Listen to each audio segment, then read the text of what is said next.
I guess it was the epitome of the perfect job for a fighter pilot or a test pilot. It enables you to go faster, higher, and further. If there was an opportunity to try and do something, I wanted to try and do it. This is Buzz Aldrin, a Korean War veteran and NASA pilot for the Gemini 12 and Apollo 11 lunar missions. Buzz Aldrin has made startling revelations in recent years as the sole surviving Apollo 11 mission member. Many wonder why NASA has not flown a crewed lunar mission since 1972. 2, 1, 0.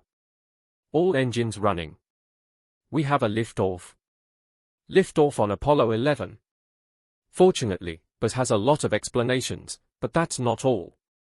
He has also advocated for lunar and Martian colonies while actively preparing future astronauts for a mission he admitted he may never live to see. Why has NASA not returned to the moon, and what secret mission is Buzz Aldrin preparing the future astronauts for? Join us as we discuss why NASA stopped going to the moon, from the mouth of the Apollo 11 pilot. When it was 30 seconds, we were about 10 feet off the ground, and the manager of the program wanted it to land. And, of course, they wanted it to land a month or 3 months earlier. Buzz Aldrin and the first lunar landing. Buzz Aldrin is a legend in space exploration. Buzz wasn't just an astronaut but also an engineer and a skilled fighter pilot who fought gallantly and earned medals in the Korean War. He piloted the Gemini 11 mission during which he docked a spacecraft with an Agena target vehicle, an essential practice for future moon landings. He also performed 3 spacewalks and tested tools and techniques for space exploration. But that's not all. Forward. Okay, I just checked, getting back up to that first step. Aldrin's most famous achievement came in 1969 as part of the Apollo 11 mission. He piloted the lunar module named Eagle, which landed on the moon for the first time. Following closely behind mission commander Neil Armstrong, Aldrin became the second person to ever walk on the moon's surface. That's a giant leap for humanity and a personal giant leap for Aldrin himself. Sadly, with the passing of Michael Collins in 2021, Aldrin is now the only surviving member of the Apollo 11 crew. This makes him a living legend and a true inspiration for anyone who dreams of reaching for the stars.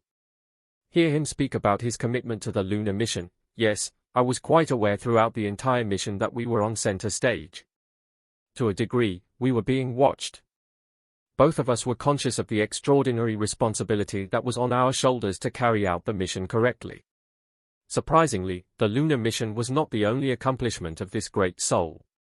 According to Guinness World Records, he also holds the record for being the oldest person to visit both the North and South Poles. In 1998, he reached the North Pole on a mighty Russian icebreaker ship called the Sovietsky Soyuz.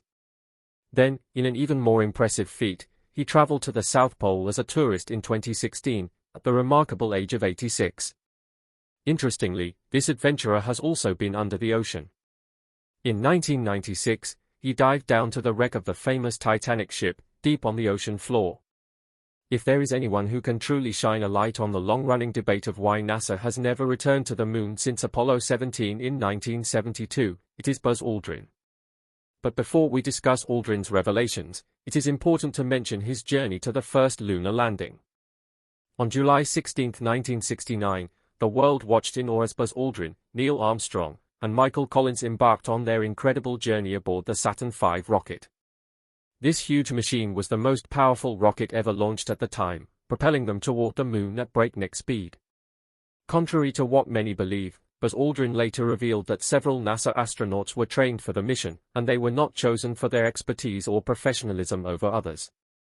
Apollo 11 was selected to be the first landing mission.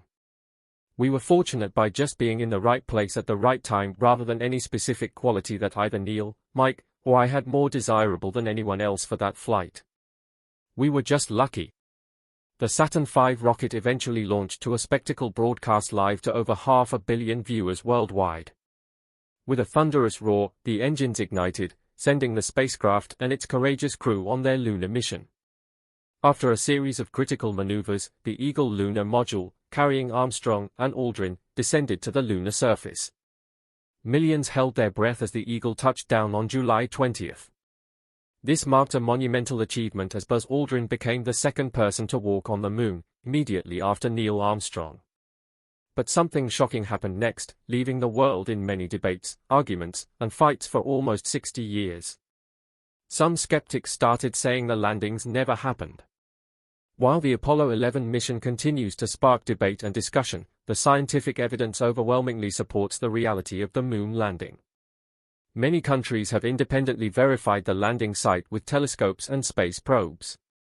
The Apollo missions also brought back hundreds of pounds of lunar rock for scientific study, a testament to this incredible feat of human ingenuity and exploration.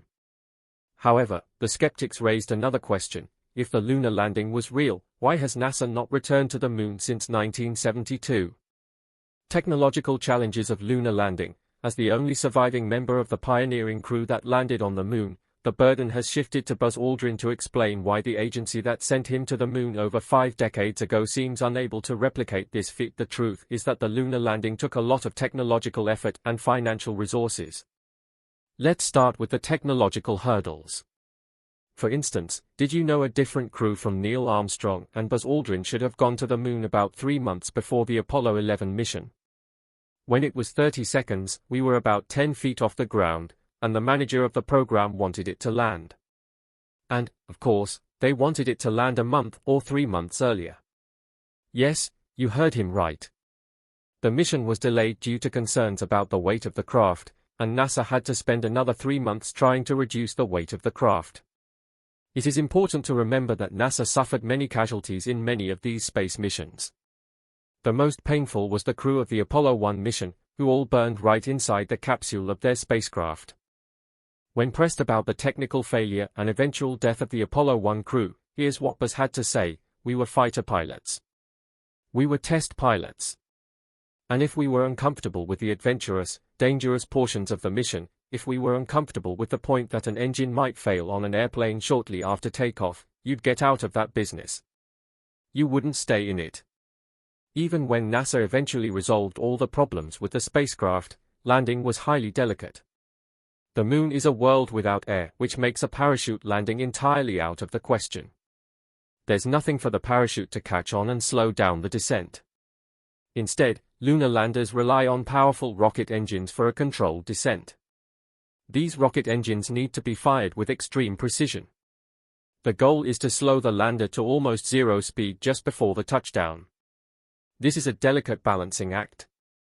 The lander needs enough fuel to avoid running out too early, but not so much that it crashes due to a high landing speed. To achieve this perfect landing, lunar modules use sophisticated guidance systems that include radar and lasers. These tools constantly measure the lander's altitude, allowing astronauts or computers to make tiny adjustments to the engine thrust. Fuel consumption is also closely monitored to ensure a safe landing without any sideways movement. Finally, the landing gear and onboard instruments must be specially designed to absorb the impact and protect them from damage. Another critical technological issue with lunar probes is communication. During the Apollo 11 takeoff, Aldrin noted some communication challenges they eventually overcame. Everything looked normal when we separated.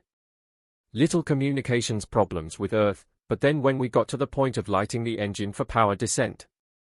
If you think that's all the technological issues with lunar landing, you are in for a bigger shock. How would it feel to get to the moon, but then crash your landing craft? How would the crew have returned to Earth? That was the situation faced by the Apollo 11 crew. We began to get some program alarms, and we requested a reading on the 122 program alarm that interrupted the displays. There were 3 registers displaying a lot of numbers. After a few minutes, they came back and said, "Roger, we got you. We're going at alarm." We continued down, but even today, scientists are still trying to figure out many of these technical solutions. Another challenge to returning to the moon is that the Apollo missions of the 1980s and 1970s were all about speed. Their mighty Saturn V rockets blasted astronauts to the moon in just 3 days. However, modern rockets are built for efficiency, not raw power. They use less fuel and are designed to take a slower route. Imagine spending 30 days in a space capsule. It might not be ideal for astronauts to fly with a simple waist device for that long. This doesn't mean NASA has no plans to return to the moon someday, but modern lunar missions take longer routes, though they use less fuel. Modern spacecraft use special paths called elongated ellipses. Imagine an oval that stretches out far. The spacecraft follows this path, slowly building up speed with small bursts of fuel. This path can even loop past the Moon's orbit, reaching over 1 million kilometers away.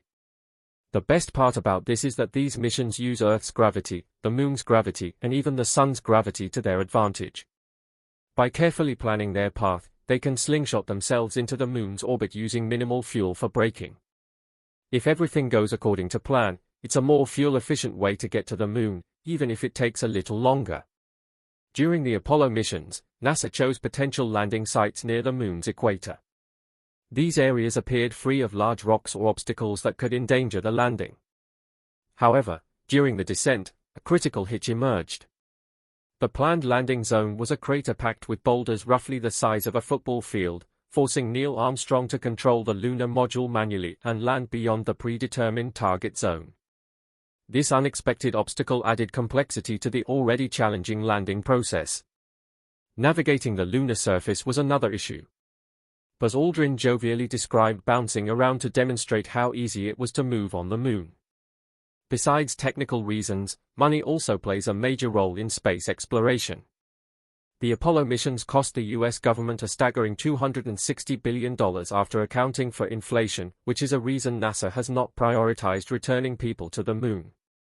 The Soviet Union, once a fierce competitor in the space race, redirected its focus after the US achieved the first lunar landing. The financial burden of the Cold War and the death of Sergei Korolev, a visionary leader in the Soviet space program, contributed to the Soviet lunar program losing momentum. The high costs and shifting priorities also led the United States to relax its efforts to return to the Moon after the Apollo missions. Food is another challenge for lunar exploration. Astronauts have reported that their food, while nutritious, often tastes bland in space. This is due to weightlessness, which causes bodily fluids to shift and affect the sense of smell, an important factor in how we taste food. Fresh fruits and vegetables are impractical for long missions, and astronauts rely on prepackaged, processed foods that can lose flavor over time. NASA, however, is working on providing astronauts with a wider variety of delicious and healthy options for future lunar explorations. The dream of sending humans to Mars has been a long-standing goal for NASA, with a target set for the 2030s.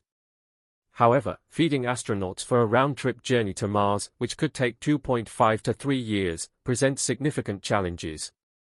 NASA is exploring pre-positioning food supplies on Mars before astronauts even launch.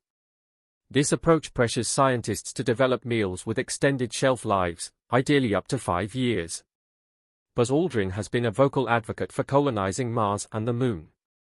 He believes that by starting now, we can begin the process of exploring and eventually settling these extraterrestrial bodies. NASA's plan to return people to the lunar surface involves the Artemis program, aiming to send astronauts, including the first woman, to the Moon. Although the original goal was set for this year, the mission may face delays. Still, this mission aims to establish a sustainable human presence on the Moon, surpassing the achievements of the Apollo missions. The Constellation program, a previous initiative focused on returning humans to the Moon, was cancelled by the Obama administration due to budgetary constraints. This cancellation set back the timeline for a new lunar landing. Returning to the Moon seems more complex and expensive now compared to the Apollo era because the space race of the 1960s fueled rapid development, and today's lunar exploration aims for a long-term presence rather than a quick visit. Despite delays, there has been renewed progress toward human-crewed lunar missions. Recently, an unmanned American lunar lander named Odysseus surfaced as part of the ongoing efforts to unlock the Moon's secrets and establish a long-term human presence there. This signifies a significant step forward for private space companies and their role in future lunar missions. This mission is part of a $118 billion program, paving the way for future crewed missions. Building on this moment, NASA's Artemis program aims to return astronauts to the Moon as early as September 2025. This time, the mission will be extra special, including the first woman, the first person of color, and the first Canadian citizen to leave their footprints on the lunar surface. Some misconceptions have circulated about lost technology hindering a return to the Moon. However, as former NASA chief Jim Bridenstine clarifies, the most significant challenges are not scientific. We possess the intellectual capacity and technological advancements necessary for lunar exploration. According to Bridenstine, the primary obstacles are political. Leaders often express concerns about the risks and costs associated with moon missions. He argues that these concerns have significantly delayed our progress, potentially hindering our ability to reach Mars. We are about to reveal another attractive NASA space plan, and it seems Buzz Aldrin loves the idea, establishing a lunar colony. When you are ready, you can commit to permanence. We want to build up a population on Mars, and I think we can do that. Now we can commit to permanent, we can change our mind. Buzz Aldrin is not alone in his quest for a lunar or Mars colony. NASA and several other scientists, such as Elon Musk, have dreamt of establishing a moon or Mars colony for decades. The idea is for a permanent human outpost that will be continually manned, like the International Space Station, but situated on the lunar surface. Former astronaut Chris Hadfield highlights the moon's proximity to Earth as a significant advantage. This is because in emergencies, astronauts could return to Earth much quicker. But a moon colony wouldn't just be a haven, it would be a scientific hub, a training ground, a tourist attraction, and a launchpad for future endeavors. Living and working on the moon would push human ingenuity, leading to discoveries and inventions that could revolutionize space exploration forever. That is not all. The moon colony could also serve as a pit stop for astronauts venturing further into space, providing refueling and resupply capabilities. Additionally, since the moon has no atmosphere, it is a perfect location for powerful telescopes to observe the universe. A moon colony could be a training ground for astronauts trying to reach Mars one day. Finally, establishing a moon colony might help us decode some of the universe's greatest mysteries. By studying lunar rocks and formations, scientists could shed light on the origins of the Earth-Moon system. The moon colony is more than just a dream, it's a potential stepping stone to a future filled with incredible scientific discoveries and a better understanding of our place in the world. You won't believe how determined Buzz Aldrin is about a lunar and Mars colony. Go to the moon now. What am I doing? I'm planning for humans to go to Mars and live there. Yes, you heard him right. He's been spending a lot of time preparing astronauts for colonizing the moon and Mars, and he doesn't even care that he won't live to witness it. The prospect of a moon colony and even space hotels for tourists is fascinating. However, the biggest hurdle to these dreams remains the immense cost involved. Even with NASA's budget exceeding $25 billion, funding is still insufficient. This budget supports many endeavors, including telescopes, rockets, and research on other planets, asteroids, and the far reaches of our solar system. As a result, there is often much debate about allocating resources for lunar missions and colonies. The lengthy process of approving NASA's budget makes it more difficult. For instance, due to budget delays, NASA recently laid off some staff at a critical space center. This shows how vulnerable space programs are to funding fluctuations. However, remember that NASA's budget has shrunk significantly compared to the 1960s and 1970s. An Apollo 7 astronaut pointed out that NASA's federal budget share was 4 times bigger in 1965 than today. These financial issues will affect the aspirations for a moon colony. NASA's current Artemis program, which aims to return humans to the moon, carries a hefty price tag. A recent report estimates the cost to be around $93 billion by 2025. But the truth is that space exploration has always been an expensive endeavor, and securing funding approval from the government can be very difficult. As another astronaut put it bluntly, achieving these lunar and Martian colonies requires more funding for NASA. The current budget will be unable to cope, especially because Russia, China, and India have all set eyes on mining the rich resources of the moon before us. Thank you for staying with us. Do you agree with Buzz Aldrin that NASA should continue spending on establishing a lunar and Martian colony? Share your thoughts with us in the comments section. If you enjoyed the video, like, share, and subscribe to our channel. Also, click the following video on your screen, and you will enjoy it.